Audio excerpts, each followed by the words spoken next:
उठून विचार करू की पुढे काय करायचंय. सगळे झोपायचा प्रयत्न करतात. मध्यरात्र होते आणि घड्याळात 3 वाजतात.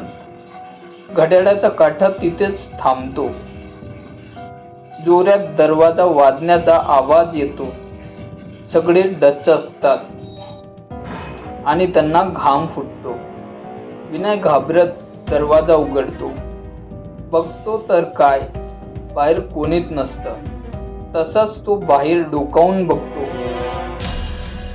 त्याला एक भयानक जीव दिसतो. एक ब्रह्मराक्षस. ब्रह्मराक्षस विनयचा गळा धरतो. मोठ्या नखाने त्याचा जीव घेतो. हे भयानक दृश्य बघून उरलेले 4 मित्र तिथून पळ काढतात. ते जसेच खाली पोचतात